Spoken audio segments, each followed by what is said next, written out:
네, 오늘 거의 당잠사입니다. 당신이 잠든 사이 전해진 소식들 확인해 보시죠. 미증시는 요즘 계속 하락세를 거듭하고 있습니다. 나흘 연속 약세 흐름이 이어지고 있는데요. 긴축이라는 그 우려감이 이제는 경기 하강을 더 가속화할 거라는 그 공포감으로 이제 시장의 하락세를 만들고 있다라는 분석입니다. 사실 이제 모호한 공포감이긴 한데 2008년 이후 가장 잔인한 12월에 낙폭을 마주하고 있습니다. 특히 이제 나스닥 지수의 낙폭이 가장 컸죠. 1.5% 전거래일 대비 밀렸습니다. 메타의 영향이 컸다는 분석인데요. 메타가 4% 추가 하락을 하는 모습입니다. EU에서 독점 금지 위반 고지가 나오면서 독점 금지법이라는 우려감이 다시 고개를 들었고 대형 기술주 위주의 낙폭이 두드러졌습니다. 아마존도 3%의 약세 흐름, 디즈니가 특히 많이 빠졌습니다. 디즈니의 차트는 최근 들어서 이 우하향 곡선을 거침없이 그려가는 모습인데요. 간밤 52주 최저가 종가를 기록했습니다. 영화 아바타 속편이 이제 기대를 많이 했었던 만큼의 성적에 못 미쳤다라는 보고가 나오면서 이제 실망 매물이 출회되는 모습이었고요. 극장 체인이 더 많이 빠지는 모습이 눈에 띄었습니다. 이제 특징주의 흐름 이 정도가 있었습니다. 이번 주에 가장 중요한 일정이라고 하면 주 후반에 예정돼 있는 물가지수 발표, 특히 연준이 물가의 가늠자로 여기고 있는 PCE 발표를 앞두고 있습니다. 11월 데이터인데요. 이제 이게 가장 중요하다고는 하는데 최근 들어서 연준의 그 무게중심 추가 물가에서 고용으로 이동을 하고 있기 때문에 이 추세를 완전히 바꿀 정도의 서프라이즈가 나오면 정말 이 기대 이상의 화끈한 수치가 나와야만 가능하다라는 그런 분석도 있습니다. 어찌되었든 시장 전체적으로 큰 틀에서 보면 가장 큰 특징은 연말 이 거래가 정말 한산했다라는 것이 눈에 띄었는데요. 그래서 이제 이 점을 좀 체크하고 넘어가고자 준비를 해봤습니다. 우리나라도 연말 되면 대주주 양도세 회피 물량으로 인해서 세금 이슈로 인해서 이제 매도 물량이 쏟아지곤 했는데 미국도 그 개념은 다릅니다만 연말에 세금 이슈가 있습니다. 자본 손실 수확이라는 내용인데 미국에서는 세법상 단기 자본 손실분이 나온다면 이 과세소득에서 이 부분을 제외해 줍니다. 그렇기 때문에 포트폴리오 내에 하락주가 있으면 일단 매도하고 이 세금에 대해서 이제 수익을 어느 정도 확보를 한 후에 연초에 그 종목 다시 매수하는 전략이 나오곤 하는데요. 이 공식이 성립이 되려면 시장이 그만큼 이제 부진할 때 더 많이 나오겠죠.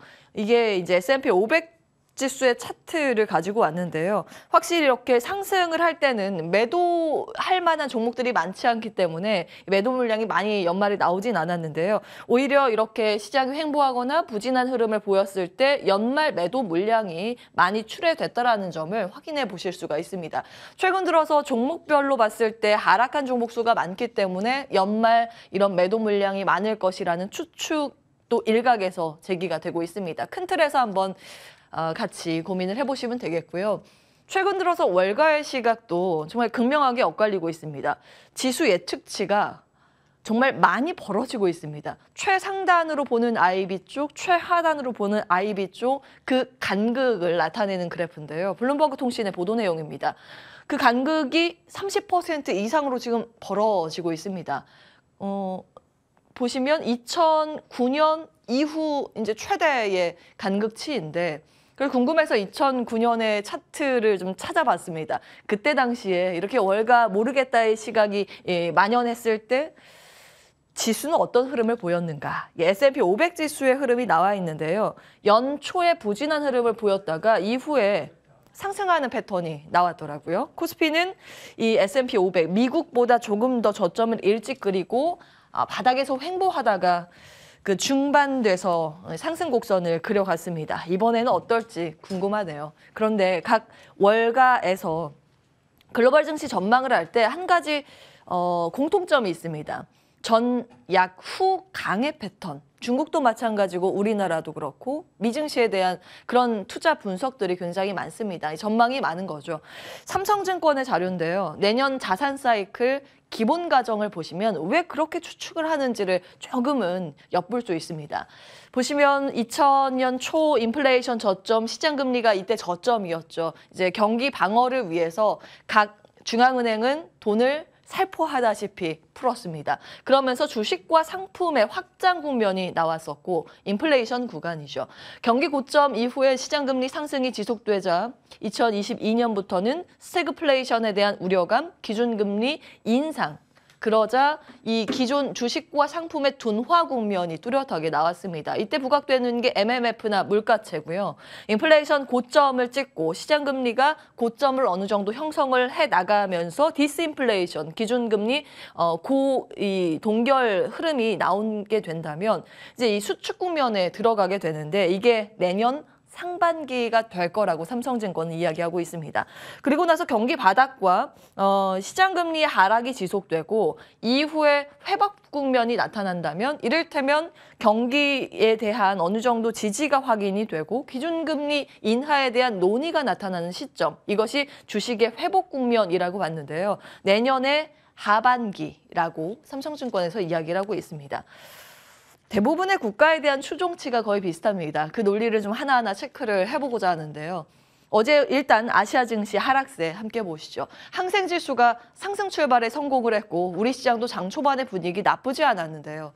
중국 본토 증시의 하락세가 거세게 나오면서 그 영향을 받으며 모두 약세 마무리가 됐습니다.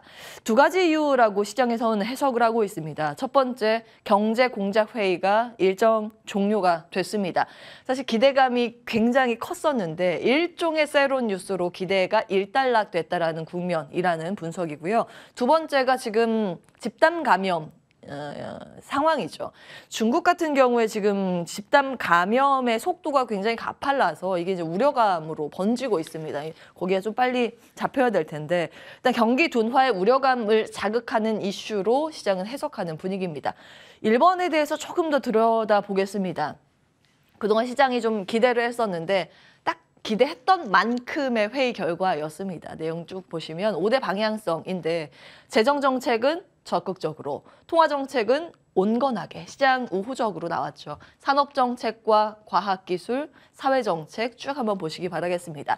특히 이제 5대 중점 작업을 보시면 어떤 것에 비중을 많이 실었는가를 확인해 보실 수 있는데요. 첫 번째가 내수 확대 이름을 올렸습니다. 그래서 이제 핵심 키워드 소비라는 분석이 어제 굉장히 많았죠. 공동 부유 언급이 이번에 없었습니다. 그리고 작년에 공급 개혁이 최상단에 위치해 있다면 이번에는 내수 진작에 주력을 했다라는 평가. 사실은 정책 기대에 대해서 기대를 했었던 내용이죠. 조금 더 시장이 앞서갔다라는 평가와 함께 그 기대감과 이것들이 실물 지표에 반영되기까지는 시차가 존재하기 때문에 그 간극을 메우는 작업이 당분간 필요하다는 목소리가 나오고 있습니다. 그 덜컹거림이 어제 나왔다라는 평가가 많았죠. 자, 이제 연간 단위로 좀 긴 시계열로 놓고 보면 어떻게 될까요? 앞서 그 논리가 여기에도 적용이 됩니다. JP모건 체이스에서 중국 경제 성장률 전망치 내년도를 상향 조정했습니다. 기존의 4% 내년도 바라봤다면 이번에 4.3%로 상향 조정을 했는데요. 그 근거는 앞서 소비 진작도 한 몫을 했고요. 특히 보시면 분기별로 QOQ 단위로 보시면요. 내년 1분기에는 대폭 하향 조정했습니다. 원래 5.9% GDP 관측이 나왔었는데 2%로 쭉 내렸죠. 특히 이제 4분기에도 많이 다운시켰는데 그 이후부터 대폭 상향 조정입니다. 내년 2분기 3에서 6.1로, 내년 3분기 3에서 10%로. 빠른 리오프닝으로 인해서 확진자는 급증을 하면서 1분기는 어쩔 수 없이 경기에 충격이 갈 거라고 봤는데요. 그 이후에 5월에 회복세 전망을 했습니다. 그 근거로 억눌린 수요 폭발, 서비스 회복, 기업 투자 재개와 공급망 정상화였습니다. 최근 들어서 우리 시장에 대한 전망치도 상향 조정되고 있다는 점 말씀을 드리고 있는데요. 거의 궤가 같습니다. 전 약후강이라는 점. 예, 그것이 이제 맞고 틀리고 보다는 왜 그렇게 보는지 논리를 한번 정리를 해보실 필요는 있을 것 같아서 정리를 쭉 해봤고요.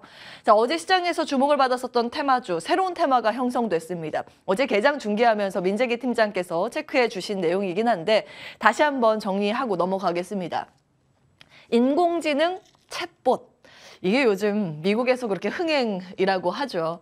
일주일 만에 사용자 100만 명 이상을 지금 얻었다는 내용이 올라오고 있습니다. 챗 GDP 3.5 버전인데요. 그 과거 모델이 3.0이었습니다. 이 100만 명을 확보하는 데까지 걸린 시간이 2년. 이번에는 일주일도 채 안 걸렸다라는 점.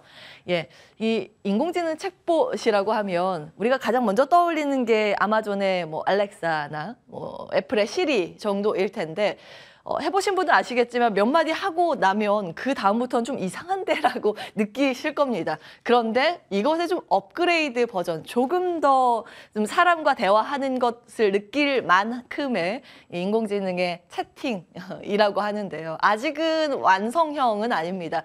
한 4.0 모델, 한 내년 정도에 발표 예정인데 그 버전 정도 되면 그 영화의 한 장면처럼 정말 이 자유롭게 대화가 가능하다고 이쪽에서 이제 목표를 그렇게 잡고 있습니다.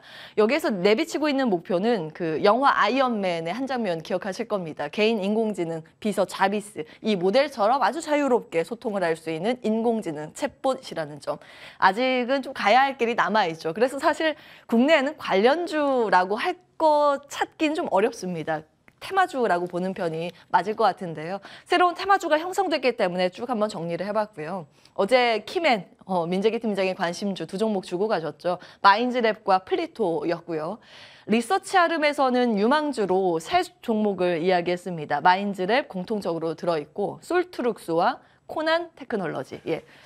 탐정 회사는 아닙니다. AI 관련 기업인데 테마주의 관점으로 한번 보시기 바라겠습니다. 어제 상승률이고요. 그 앞서서 그 챗봇을 만든 회사가 오픈 AI인데 그 배후가 마이크로소프트라는 점이 조금 부각이 되면서 단순 테마가 아니라 조금 이제 시간을 갖고 볼 테마라는 일각의 목소리는 있습니다. 쭉 한번 보시고요. 자, 세 가지 새로운 소식, LG 에너지 솔루션이 있어서 이슈 체크 차원에서 정리를 해봤습니다. 테슬라 향의 이 4680 배터리 라인 증설 계획입니다. 4조 원 투자 계획이고요. 기간은 2026년까지입니다.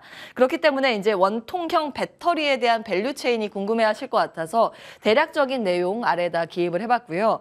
전체 밸류 체인 마지막으로 정리하고 넘어가겠습니다. 뭐 요즘 계속해서 케이펙스 사이클에 올라타는 주식들을 정리해 드리고 있습니다. 반도체 장비, 뭐 2차 전지 배터리 장비, 또한 이제 바이오나 기타 등등이 이 케이펙스 사이클에 포함이 되는데요. 지난번에 정리해 드렸던 내용입니다. 이제 LG 에너지 솔루션 관련 장비단이 위쪽에 위치해 있습니다. 한번 쭉 체크를 해 보시기 바랍니다. 온앵커의 당잠사였습니다.